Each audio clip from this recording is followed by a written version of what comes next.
Geliefdes, kom ek noem die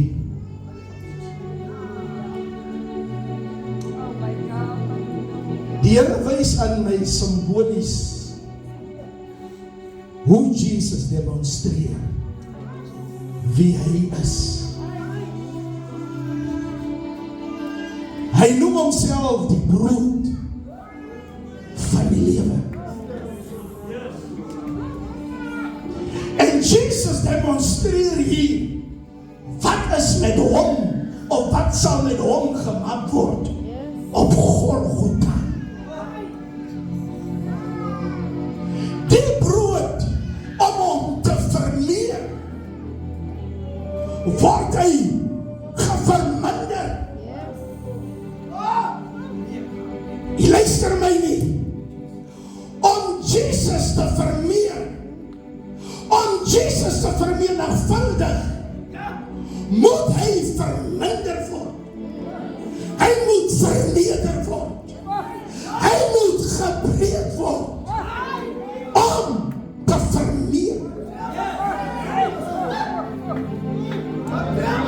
Die Bijbel sê, toe die brood klaar uitgedeel is, was daar nog 12 mandjies vol. Nie net vir die mense nie, maar God maak voorsiening vir die toekoms.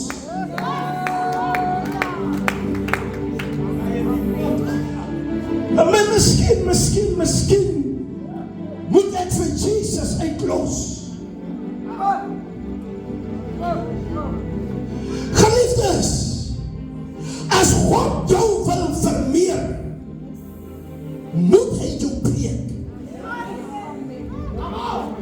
In Genesis, toe Adam homself wil vermeer en hy Eva soek, toe begin wys God, wat is die beginsel? Verneder. En dan oopbreek. En dan vermeer jy.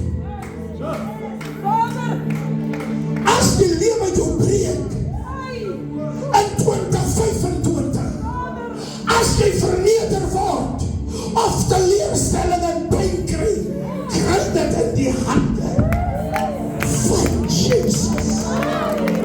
Sorg dat jy in hom is, sodat elke pyn nie verled moet wees nie, sodat God jou kan verneem.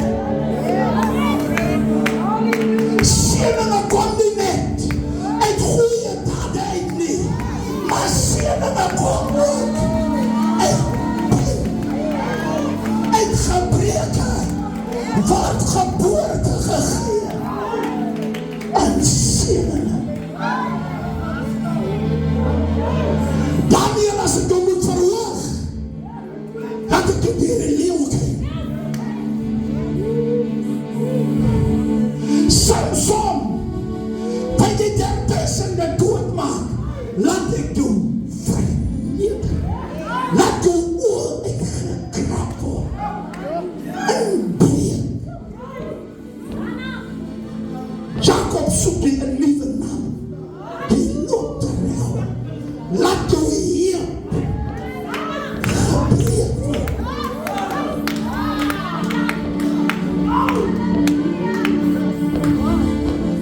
My boodskap is,